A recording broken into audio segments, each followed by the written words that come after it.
Assalamualaikum warahmatullahi wabarakatuh. Perkenalkan, kami dari kelompok 7. Perkenalkan, nama saya Sultan Faiz Mesardis, dan di sebelah kanan saya itu ada Citra, dan di sebelah kiri saya ada Resa.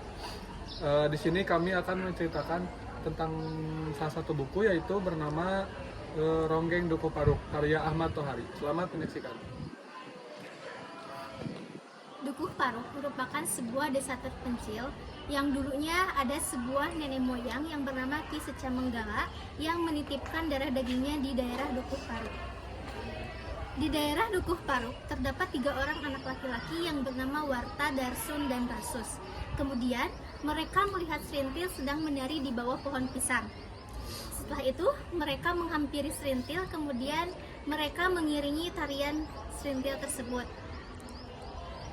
Serintil tinggal bersama kakeknya bernama Sakaria sejak orang tuanya meninggal. Orang tuanya meninggal bersama para penduduk lainnya yang disebabkan memakan tempe bongkrek buatan orang tua Serintil, yaitu Santaib dan Nyi Santaib tersebut. Pada malam hari, Sakaria melihat Serintil menari di bawah pohon pisang. Tidak ragu, Sakaria tersebut mengira bahwa ada indang ronggeng pada diri Serintil. Keesokan harinya, Sakaria menemui dukun ronggeng Dukuh Paruk. Beliau ingin memberikan cucunya untuk diasuhnya menjadi calon ronggeng. Untuk menjadi calon ronggeng harus memenuhi beberapa syarat, diantaranya mandi air bunga di makam Ki Secamenggala dan proses buka kelambu. Buka kelambu merupakan melepaskan keperawanan Serintil dan dengan syarat 2 buah ringgit emas. Sesudah kejadian tersebut, Rasus pergi meninggalkan Dukuh Paruk karena merasa kecewa karena tidak lagi melihat angan-angan ibunya pada diri Serintil.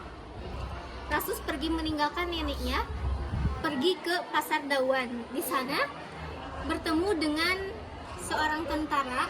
Kemudian Rasus diangkat menjadi pembantu tentara tersebut. Dengan kerja kerasnya dan kegigihannya, Rasus diangkat menjadi seorang tentara yang tanpa pangkat. Baik, untuk yang kedua yaitu bukunya yaitu berjudul Lintang Kemukus Dini Hari. Itu sama saja menceritakan tentang Serintil. Baik, dimulai saja. Lintang Kemukus Dini Hari menceritakan perjalanan hidup seorang wanita muda remaja bernama Serintil. Serintil adalah seorang ronggeng sekaligus simbol pembangkit semangat Dukuh Paruk. Jika Serintil tidak meronggeng, Dukuh Paruk menjadi kesepian. Atau seluruh desa itu kesepian. Berbeda dengan ronggeng-ronggeng yang lain. Walaupun masih berusia muda, Serintil tetap mempunyai harga diri. Ia tidak mudah tergiur dengan harta benda yang disodorkan kepadanya. Bahkan Serintil juga berani menolak pelanggan yang tidak disukainya, seperti Marsusi, kepala perkebunan karet warna keling yang telah berusia 50 tahun. Sikap Serintil membuat hubungannya dengan dengan dukun ronggengnya semakin memburuk. Dengan suami istri Kartarja juga menjadi kurang harmonis. Karena Nyai Kartarja yang materialistis tersebut menjadi berkurang rezekinya. Serintil hanya mencintai Rasus, teman sepermainannya sejak kecil, dan ia ingin menjadi istri Rasus. Akan tetapi Rasus pergi meninggalkan Serintil begitu saja karena tidak ingin merampas sesuatu yang paling berharga bagi Dukuh Paruk. Ia bergabung dengan tentara di desa Dawan. Si Rasus itu pindah ke desa Dawan dan menjadi tentara di desa Dawan. Tentara di desa Dawan dipimpin oleh Sersan Slamet. Nyai Kartarja yang tidak menyetujui hubungan Mereka berusaha untuk memisahkan kedua sejoli ini.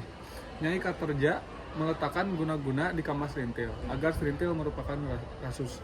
Namun secara tidak sengaja Rasus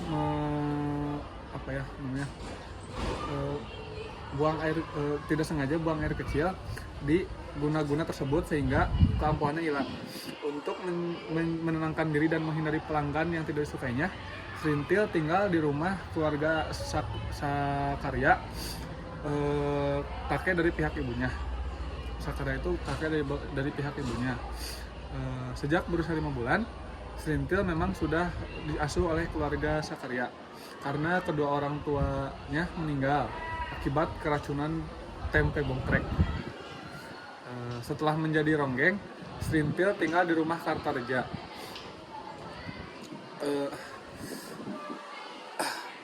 Kartarja, dukun ronggeng di Dukuh Paruk. Jadi Kartarja itu dukun ronggeng di Dukuh Paruk ya. Marsusi yang merasa sakit hati karena ditolak oleh Serintil berusaha meminta pertolongan dalam seorang dukun terkenal untuk membalaskan dendamnya.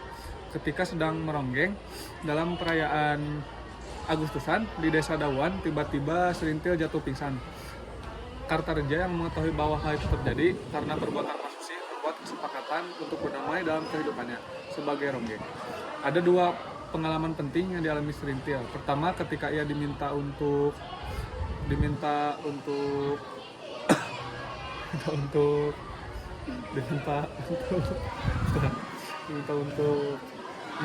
meronggeng dan menjadi oleh Santika, orang terkaya pemilik pabrik tapioka dan perkebunan di sana. Sebagai gowok, Serintil harus memberikan pelajaran tentang kehidupan berumah tangga kepada anak laki-lakinya. Kenapa anak laki-laki Santika yang sudah menginjak dewasa tetapi memiliki masalah kelakiannya. Dalam menjalankan tugasnya, Serintil mengalami kegagalan dan sangat menyesalinya. Kedua, ketika secara tidak disadari Serintil dan rombongan ronggengnya terlibat dalam kegiatan organisasi partai politik yang dipimpin oleh Pak Bakar. Dalam setiap rapat propaganda yang diadakan oleh Pak Bakar, mereka selalu dimanfaatkan untuk menarik massa. Pada akhirnya mereka dipenjarakan karena dianggap sebagai anggota kelompok partai politik pimpinan Pak Bakar yang berkhianat kepada pemerintah. Dan 2 hari setelah itu Serintil ditahan oleh kepolisian selama 2 tahun. Sudah.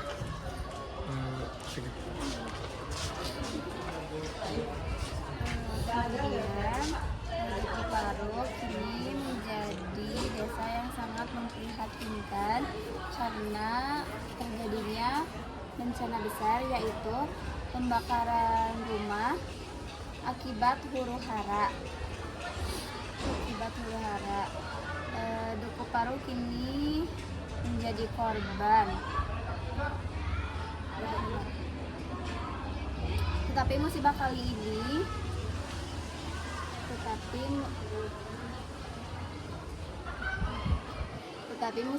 ini sungguh di luar dugaan mereka karena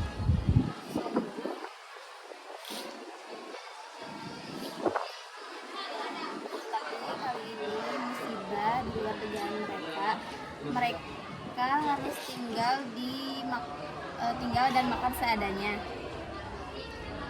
Dukuh Paruk tanpa pemimpin dan Serintil,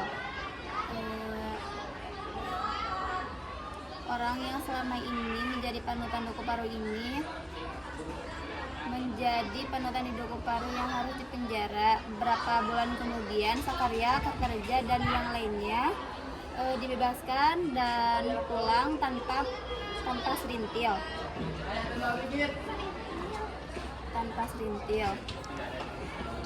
Dukuh Paruk yang miskin lalu didatangi seorang pemuda yang gagah berseragam. Semula semua orang takut dan enggan tersenyum meskipun yang datang pada saya itu adalah Rasus. Ini mau ngerjain di mana? Orang-orang Dukuh Paruk ternyata masih trauma bila ada orang berseragam datang Tetapi ada yang membuat mereka tersenyum adalah karena rasa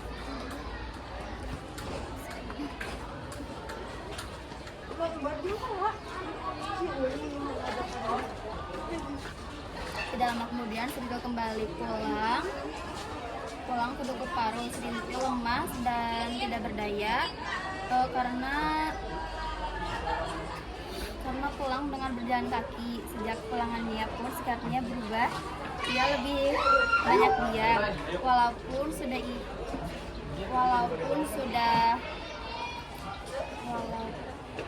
sudah keluar dari tahanan, Serintil masih tetap harus melapor ke tempat di mana ia ditahan.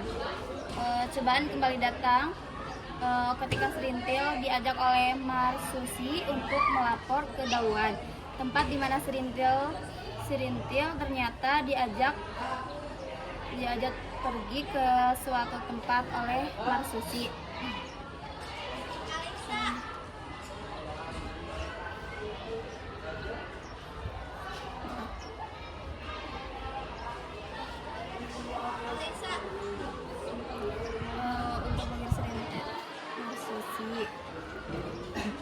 Serintil ternyata diajak pergi ke suatu tempat oleh Marsusi.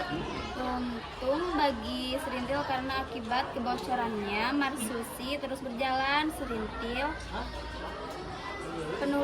masih penuh luka, belum aman karena Marsusi kembali mencarinya dengan nafsu birahi yang menggebu. Beruntung datang seorang yang mau menolong Serintil. Orang itu dari dusun yang masih satu kelurahan dengan Serintil. Hati Serintil pun mulai bisa terbuka ketika melihat Bagus. Bagus adalah seorang pekerja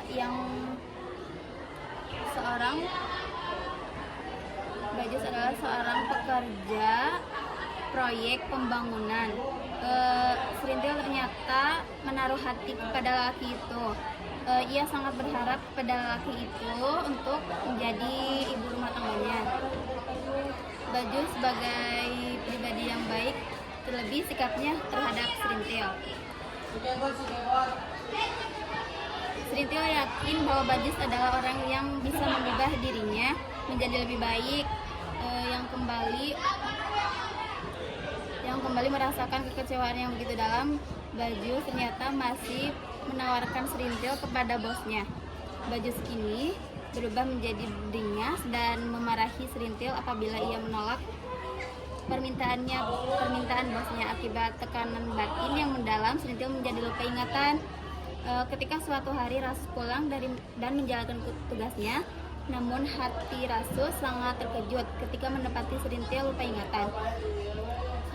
Serintil pun dibawa berobat ke dokter jiwa. Akhirnya Rasus mempunyai tekad yang besar dalam dirinya untuk membawa Dukuh Parung menjadi lebih baik. Sekian dari kelompok 7. Mohon maaf bila ada kesalahan dan kekurangan kata. Terima kasih telah menyimak dari video dari kelompok kami. Wabillahi taufiq wal hidayah. Wassalamualaikum warahmatullahi wabarakatuh.